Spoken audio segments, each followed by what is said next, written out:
సమూహం యొక్క ప్రమాణాలను వ్యక్తి అనుసరించుటను నేర్పే విధానమే సమాజీకరణ అని నిర్వచించినది అక్బర్న్. సమూహం యొక్క ప్రమాణాలను వ్యక్తి అనుసరించుటను నేర్పే విధానమే సమాజీకరణ అని నిర్వచించినది ఎవరు? అక్బర్న్. సంస్కృతి నియమాలు, ఆచార వ్యవహారాలు అలవరుచుకునే ప్రక్రియనే సామాజీకరణ అని పేర్కొన్న శాస్త్రవేత్త వెస్లే. సమాజ జీవనానికి అవసరమైన సూత్రాలను అభ్యసించే ప్రక్రియే సామాజీకరణ అని చెప్పినది మెక్లెవెర్. సమాజ జీవనానికి అవసరమైన సూత్రాలను అభ్యసించే ప్రక్రియే సామాజీకరణ అని చెప్పినది ఎవరు? మెక్లెవెర్. జైవిక జంతువుగా జన్మించిన ఒక బాలుడు సమాజంలో జీవించడానికి ఏ అంశాలు అవసరమవుతాయి? జైవిక జంతువుగా జన్మించిన ఒక బాలుడు సమాజంలో జీవించడానికి ఏ అంశాలు అవసరమవుతాయి? విలువలు, ఆచారాలు, కట్టుబాట్లు, విద్య, నైపుణ్యాలు. ఆన్సరు పైవన్నీ. సామాజీకరణ అనేది మానవ జీవితంలో ఎప్పటి వరకు కొనసాగే నిరంతర ప్రక్రియ? పుట్టుక నుండి చనిపోయే వరకు. సామాజీకరణ అనేది మానవ జీవితంలో ఎప్పటి వరకు కొనసాగే నిరంతర ప్రక్రియ? పుట్టుక నుండి చనిపోయేంత వరకు. వ్యక్తులలో వేటిని అంతర్లీనం చేయడమే సమాజీకరణ అని పాఠ్యభాగంలో పేర్కొన్నారు? సామాజిక అంశాలను. వ్యక్తులలో వేటిని అంతర్లీనం చేయాలో? సామాజిక అంశాలను వ్యక్తికి అంతర్లీనం చేయడాన్ని సామాజీకరణ అంటారు. సామాజీకరణ యొక్క లక్షణాలకు సంబంధించి కింది వాటిలో సరైన వాక్యం ఏది? సామాజీకరణ సంస్కృతీకరణ ప్రభావానికి లోనవుతుంది. జైవిక జంతువుని సామాజిక జంతువుగా మార్పు చెందిస్తుంది. ఇది ఒక ప్రక్రియ. ఆన్సర్ పైవన్నీ సరైనవే.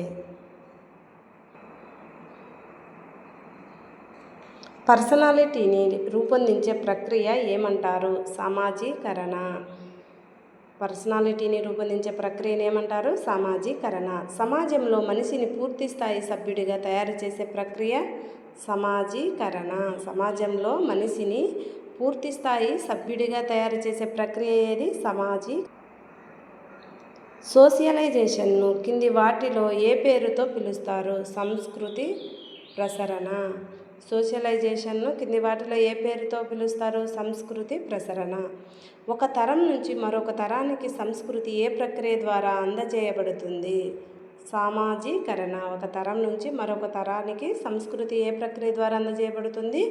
సామాజీకరణ. కింది వాటిలో ప్రధాన సామాజీకరణ పద్ధతులు ఏవి? Punishment, reward, imitation, motivation, observation. పైవన్నీ. సామాజీకరణ పద్ధతులు కింది వాటిలో ఏవేవి? ఆల్. శిక్ష, బహుమతి, అనుకరణ, ప్రేరణ, పరిశీలన. ఇయాన్ రాబర్ట్సన్ తన ఏ గ్రంథంలో 4 రకాల సామాజీకరణను తెలిపారు? సోషియాలజీ. ఇయాన్ రాబర్ట్సన్ తన ఏ గ్రంథంలో 4 రకాల సామాజీకరణలను తెలిపారు? సోషియాలజీ. ఇయాన్ రాబర్ట్సన్ తెలిపిన 4 రకాల ముఖ్య సామాజీకరణ రూపాల్లో లేనిది ఏది? రివర్స్ సామాజీకరణ అనేది ఇయాన్ రాబర్ట్సన్ తెలిపిన 4 ముఖ్యమైన సామాజీకరణ రూపాల్లో లేవు. ఉండేటివి? ప్రాథమిక సామాజీకరణ, ముందస్తు లేదా పూర్వ సాధన సామాజీకరణ, అభివృద్ధి సామాజీకరణ. కింది వాటిలో ఇయాన్ రాబర్ట్సన్ పేర్కొన్న 4వ సామాజీకరణ రూపం ఏది? మొత్తము 4 రకాల సామాజీకరణ రూపాలను ఇయాన్ రాబర్ట్సన్ కనుక్కున్నాడు. 1 ప్రాథమిక సామాజీకరణ, ప్రాథమిక సామాజీకరణ, ముందస్తు లేదా పూర్వ సాధన సామాజీకరణ, అభివృద్ధి సామాజీకరణ. 4వది వచ్చేసి పునర్సాంఘీకరణ. ప్రాథమిక సామాజీకరణ జీవితంలో ఏ దశలో జరుగుతుంది? జీవిత ప్రారంభ దశలో. ప్రాథమిక సామాజీకరణ జీవితంలో ఏ దశలో జరుగుతుంది? జీవిత ప్రారంభ దశలో. ప్రాథమిక సంస్థలు మరియు ప్రాథమిక సమూహంలో ముఖ్యంగా దేని ద్వారా ప్రాథమిక సామాజీకరణ చేయబడుతుంది? కుటుంబం ద్వారా. ప్రాథమిక సంస్థలు, ప్రాథమిక సమూహంలో ముఖ్యంగా దేని ద్వారా ప్రాథమిక సామాజీకరణ చేయబడుతుంది? కుటుంబం ద్వారా. ప్రాథమిక సామాజీకరణ ద్వారా వ్యక్తిలో వేటికి సంబంధించి భావనలు ఏర్పడతాయి? మూర్తిమత్వ వికాసానికి సెల్ఫ్ ఆర్ నేను అనే భావన.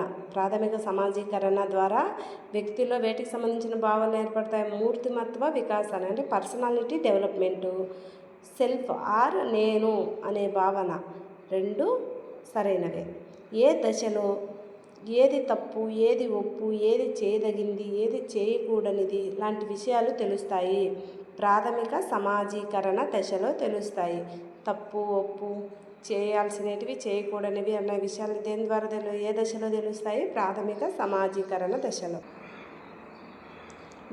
బాలికలకు వేరువేరుగా సమాజీకరణ కల్పించడాన్ని ఏమంటారు? లింగభేద సమాజీకరణ. అంటే బాయ్స్కి గర్ల్స్కి పక్కపక్కన వేరువేరుగా సమాజీకరణ కల్పించడాన్ని ఏమంటారు? లింగభేద సమాజీకరణ. ఇప్పటి వరకు నేర్చుకున్న సామాజిక అంశాల స్థానంలో నూతన సామాజిక అంశాలు నేర్చుకోవడాన్ని ఏమంటారు? Reverse socialisation. ఇప్పటి వరకు నేర్చుకున్న సామాజిక అంశాల స్థానంలో నూతన కొత్త సామాజిక అంశాలు నేర్చుకోవడాన్ని రివర్స్ సోషలైజేషన్ అంటారు. అమెరికాలో నివసించే భారతీయ ఎన్ఆర్ఐలు భారతీయ సంస్కృతి స్థానంలో అమెరికా సంస్కృతిని నేర్చుకోవడాన్ని దేనికి ఉదాహరణ? Reverse socialisation. అమెరికాలో ఉండే మన భారతీయులు మన సంస్కృతిని వదిలి అమెరికా సంస్కృతిని నేర్చుకోవడాన్ని ఏమంటారు? రివర్స్ సోషలైజేషన్ అంటారు. సామాజీకరణను ప్రభావితం చేసే సాధనాలలో అన్నిటికంటే అతి ముఖ్యమైన సాధనాలు ఏవి? కుటుంబం మరియు తల్లి. సమాజీకరణను ప్రభావితం చేసే సాధనలు అన్నిటికంటే అతి ముఖ్యమైన సాధనలు ఏవి? కుటుంబం మరియు తల్లి. వ్యక్తిలో సామాజిక అంశాలు అతని పూర్వీకుల ద్వారా అతడికి సంక్రమించడాన్ని ఏ కారకాలు అంటారు? జైవిక లేదా వారసత్వ కారకాలు. వ్యక్తిలో సామాజిక అంశాలు అతని పూర్వీకుల ద్వారా లేదా అతడికి సంక్రమించడాన్ని ఏ కారకాలు అంటారు? జైవిక లేదా వారసత్వ కారకాలు.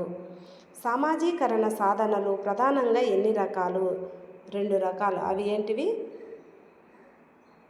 ప్రాథమిక మరియు ద్వితీయ సామాజీకరణ సాధనాలు. సామాజీకరణ సాధనాలు ప్రధానంగా ఎన్ని రకాలు? 2 రకాలు. ప్రాథమిక సామాజీకరణ సాధనాలు, ద్వితీయ సామాజీకరణ సాధనాలు. వ్యక్తి యొక్క బాల్యంలో జరిగేటువంటి సామాజీకరణకు కారణమైన సాధనాలను ఏమంటారు? ప్రాథమిక సామాజీకరణ సాధనాలు. వ్యక్తి యొక్క బాల్యంలో జరిగేటటువంటి సామాజీకరణకు కారణమైన సాధనాలను ఏమంటారు? ప్రాథమిక సామాజీకరణ సాధనాలు. డేవిడ్ రిస్మన్ ప్రకారం సమవయస్కుల సంస్కృతి అనున్నది తల్లిదండ్రుల సంస్కృతి కంటే ఏ విధంగా ఉంటుంది? భిన్నమైనది మరియు ముఖ్యమైనది. డేవిడ్ రిస్మన్ ఏం చెప్పినాడు? సమవయస్కుల సంస్కృతి అనున్నది తల్లిదండ్రుల సంస్కృతి కంటే ఏ విధంగా ఉంటుంది? భిన్నమైనది మరియు ముఖ్యమైనది. తన చుట్టూ ఉన్నటువంటి వ్యక్తులను చూసి నేర్చుకోవడం, దీనినే నమూనా అభ్యసనం లేదా అనుకరణ, పరిశీలన అభ్యసనం అని తెలిపిన శాస్త్రవేత్త ఎవరు? Albert Bandura. తన చుట్టూ ఉన్నటువంటి వ్యక్తులను చూసి నేర్చుకోవడం, దీనిని ఏమంటారు? నమూనా అభ్యసన లేదా పరిశీలన అభ్యసనం అని తెలిపిన శాస్త్రవేత్త ఎవరు? Albert Bandura. మానవ నైజం కావడం వల్ల సమాజీకరణలో కింది వాటిలో ఏది కీలక పాత్ర వహిస్తుంది?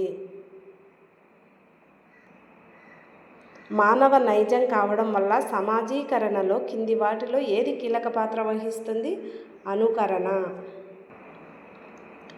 నమూనా అభ్యసనం గురించి మొదటగా తన గ్రంథంలో పేర్కొన్నది ఎవరు? మిల్లర్ డీలార్డ్.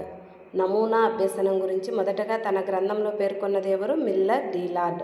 మోటివేషన్ అనే పదం మోవేర్ అనే ఏ భాషా పదం నుండి తీసుకొనబడింది? లాటిన్. మోవేర్ అనే లాటిన్ పదానికి అర్థం ఏమిటి? కదలిక. అన్ని రకాల ప్రేరణలలో ఏ ప్రేరణ అత్యంత బలమైనది?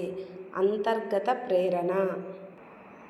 సాధనా ప్రేరణ అనే భావనను తెలిపిన శాస్త్రవేత్తలు మిక్లీల్యాండ్, అట్కిన్సన్. దర్పణ ఆత్మభావన సిద్ధాంతమును ప్రతిపాదించినది ఎవరు? సిహెచ్ కూలే. దర్పణ ఆత్మభావన సిద్ధాంతమును ప్రతిపాదించింది ఎవరు? సిహెచ్ కూలే. దశత్రయ సిద్ధాంతము లేదా నేను నన్ను సిద్ధాంతమును ప్రతిపాదించినది ఎవరు? GH Mead. దశత్రయ సిద్ధాంతమును ఏమంటారు? నేను నన్ను సిద్ధాంతము ఆర్ దశత్రయ సిద్ధాంతమును ప్రతిపాదించింది ఎవరు? GH Mead. మనోలైంగిక వికాస సిద్ధాంతాన్ని ప్రతిపాదించిన శాస్త్రవేత్తలు ఎవరు? అన్నా ఫ్రాయిడ్, సిగ్మండ్ ఫ్రాయిడ్. మనోలైంగిక వికాస సిద్ధాంతాన్ని ప్రతిపాదించింది ఎవరు? అన్నా ఫ్రాయిడ్, సిగ్మండ్ ఫ్రాయిడ్. ఉమ్మడి ప్రాతినిధ్య సిద్ధాంతమును ప్రతిపాదించింది ఎవరు? ఎమిలే డర్కిమ్. ఉమ్మడి ప్రాతినిధ్య సిద్ధాంతమును ప్రతిపాదించినది ఎవరు? ఎమిలే డర్కిమ్. డబ్ల్యూఐ థామస్ తన గ్రంథంలో సన్నివేశ నిర్వచన సిద్ధాంతమును తెలియజేశారు. డబ్ల్యూఐ థామస్ తన ఏ గ్రంథంలో సన్నివేశ నిర్వచన సిద్ధాంతమును తెలియజేశారు? The unadjusted girl. The unadjusted girl. Cooley ప్రకారం బాల్యంలోనే నేను లేదా సెల్ఫ్ ఈగో ఏర్పడడానికి కారణమయ్యే ప్రముఖ సామాజిక సంస్థలు. కుటుంబం. కూలే అభిప్రాయం ప్రకారం వ్యక్తిపై సమాజం యొక్క అభిప్రాయం ఏ విధంగా పనిచేస్తుంది? దర్పణంగా. కూలే ప్రకారం ఆత్మభావన లేదా స్వార్థం లేదా నేను అనున్నది మొదటగా దేనితో ప్రారంభం అవుతుంది? గర్వంతో. అద్దంలో శరీర ప్రతిబింబం కనిపిస్తే సమాజంలోని అభిప్రాయాలలో వ్యక్తి యొక్క ఏ రూపం ప్రతిబింబిస్తుంది?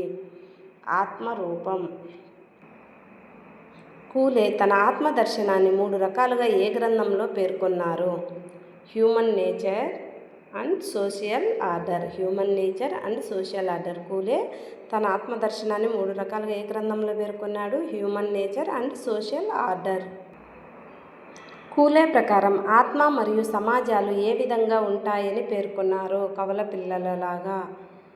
కూలే సామాజిక కోణంలో సాంఘికీకరణను విమర్శిస్తే సిగ్మండ్ ఫ్రాయిడ్ వ్యక్తిలోని ఏ అంశాల ద్వారా సామాజీకరణను తెలిపారు? మానసిక అంశాలు. కూలే సామాజిక కోణంలో సాంఘికీకరణను వివరిస్తే కూలే ఇదే విధంగా సాంఘికీకరణ ద్వారా వివరిస్తే సిగ్మండ్ ఫ్రాయిడ్ వ్యక్తిలోని ఏ అంశాల ద్వారా సామాజీకరణను తెలిపారు? వ్యక్తిలోని మానసిక అంశాలను తీసుకొని సామాజీకరణను తెలిపినాడు. సిగ్మండ్ ఫ్రాయిడ్ ప్రకారం మానవ మనస్సు కింది వాటిలో వేటితో నింపబడి ఉంటుంది? Ego, super ego. పుట్టుకతో ఉండే లైంగిక శక్తి లేదా లిబిడో లేదా బాస్కెట్ ఆఫ్ డిజైర్స్ అని దేనిని అంటారు? ఈద్. పుట్టుకతోనే ఉండే లైంగిక శక్తి లేదా లిబిడో లేదా బాస్కెట్ ఆఫ్ డిజైర్స్ అని దేనిని అంటారు? ఈద్. ఈద్ అనేది కింది వాటిలో ఏ సూత్రాన్ని అనుసరిస్తూ పాశవికత లాంటి అంశాలతో కూడి ఉంటుంది? Principle of pleasures. ఆనంద సూత్రము. ఈద్ అనేది కింది వాటిలో ఏ సూత్రంతో అనుసరిస్తూ పాశవికత లాంటి అంశాలతో కూడి ఉంటుంది? Principle of pleasure. సమాజీకరణ ప్రక్రియ ద్వారా సామాజిక అంశాలు నేర్చుకొని సమాజానికి అనుగుణంగా ప్రిన్సిపుల్ ఆఫ్ రియాలిటీస్ ఆధారంగా పనిచేసేది ఏది? ఈగో.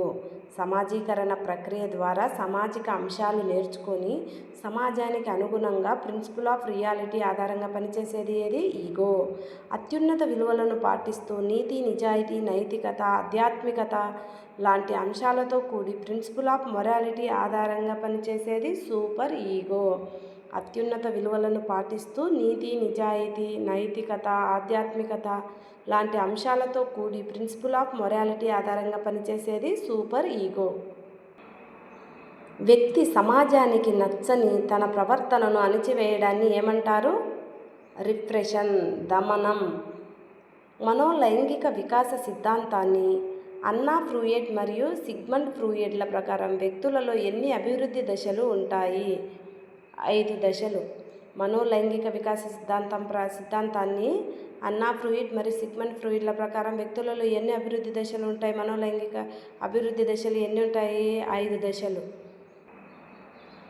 మనోలైంగిక వికాస సిద్ధాంతం ప్రకారం 0 to 1 సంవత్సరం వరకు ఉండే మొదటి దశను ఏమంటారు? మౌఖిక దశ. మనోలైంగిక వికాస సిద్ధాంతం ప్రకారం 0 నుండి 1 సంవత్సరం వరకు ఉండే మొదటి దశని ఏమంటారు? మౌఖిక దశ.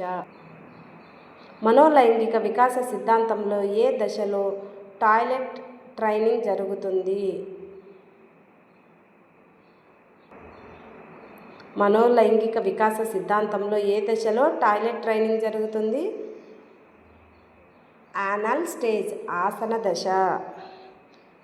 పాలిక్ స్టేజ్ నందు తల్లి మరియు కొడుకు మధ్యలో ఉండే అనురాగాన్ని ఏమని పిలుస్తారు? Oedipus complex. పాలిక్ స్టేజ్ నందు తల్లి మరియు కొడుకు మధ్యలో ఉండే అనురాగాన్ని ఏమని పిలుస్తారు? Oedipus complex. పాలిక్ స్టేజ్ నందు తండ్రి మరియు కూతురు మధ్యలో ఉండే అనురాగాన్ని ఏమని పిలుస్తారు? ఎలక్ట్రా కాంప్లెక్స్. తండ్రి మరియు కూతురు మధ్య పాలిక్ స్టేజ్ నందు ఉండే అనురాగాన్ని ఏమంటారు? ఎలక్ట్రా కాంప్లెక్స్. మనోలైంగిక వికాసంలో సెక్స్ ఐడెంటిఫికేషన్ అనేది ఏ దశలో తెలుస్తుంది? Latency stage. జాన్సన్ ప్రకారం మనోలైంగిక వికాసం కింద ఏ 4 దశల ద్వారా జరుగుతుంది? మౌఖిక, ఆసన, ఒడిపల్, అడల్సెన్స్ దశల ద్వారా. జాన్సన్స్ ప్రకారం మనోలైంగిక వికాసం 4 దశలలో జరుగుతుంది. ఆ 4 ఏవి? మౌఖిక, ఆసన, ఒడిపల్, అడాల్సెన్స్ దశలు. మనోసాంఘిక వికాస సిద్ధాంతాన్ని ప్రతిపాదించినది ఎవరు? Erik Erikson. మనోసాంఘిక వికాస సిద్ధాంతాన్ని ప్రతిపాదించినది ఎరిక్ ఎరిక్సన్. ఎరిక్ ఎరిక్సన్ సిద్ధాంతం ప్రకారం వ్యక్తి యొక్క అహం సొసైటీ ప్రభావానికి లోనై ఎన్ని సాంఘిక వికాస దశల గుండా పయనిస్తుంది, వికసిస్తుంది? 8 దశలు. ఎరిక్ ఎరిక్సన్ సిద్ధాంతం ప్రకారం వ్యక్తి యొక్క అహం సొసైటీ ప్రభావానికి లోనై ఎన్ని సాంఘిక వికాస దశల గుండా వికసిస్తుంది? 8 దశలు. మనోసాంఘిక వికాస సిద్ధాంతం ప్రకారం మొదటి దశ అయిన పూర్వ శైశవం 1 ఇయర్లో ఎదుర్కొనే క్లిష్ట పరిస్థితి ఏది? నమ్మకం, అపనమ్మకం. ఉత్తర శైశవం 1 to 3 years దశలో వ్యక్తి ఎదుర్కొనే క్లిష్ట పరిస్థితి ఏది? స్వయం ప్రతిపత్తి లేదా సందేహం. క్రీడా దశలో కింది వాటిలో ఏ క్లిష్ట పరిస్థితిని ఎదుర్కొంటారు? చొరవ చూపడం, తప్పు చేశాననే భావన. కౌమార దశలో అంటే 12 నుండి 20 సంవత్సరాలలో ఎదురయ్యే క్లిష్ట పరిస్థితి ఏది? రోల్ ఐడెంటిటీ, రోల్ కన్ఫ్యూజన్ అంటే పాత్ర గుర్తింపు, పాత్ర సందిగ్ధత. ఎరిక్సన్ ప్రకారం 60 సంవత్సరాల పైబడిన పరిపక్వ దశలో కనిపించే క్లిష్ట పరిస్థితి సమర్థత, నిరాశ. నేను నన్ను సిద్ధాంతం లేదా దశత్రయ సిద్ధాంతంను ప్రతిపాదించినది ఎవరు? జిహెచ్ మెడ్. నేను నన్ను సిద్ధాంతం లేదా దశత్రయ సిద్ధాంతంను ప్రతిపాదించినది ఎవరు? జిహెచ్ మెడ్.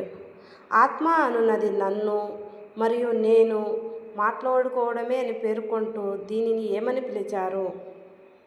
మైండ్ రీడింగ్ లేదా మిక్స్డ్ మైండింగ్. జిహెచ్ మెడ్ ప్రకారం కింది వాటిలో ఏవి సమాజీకరణలో కీలక పాత్ర వహిస్తాయి? ఆటలు,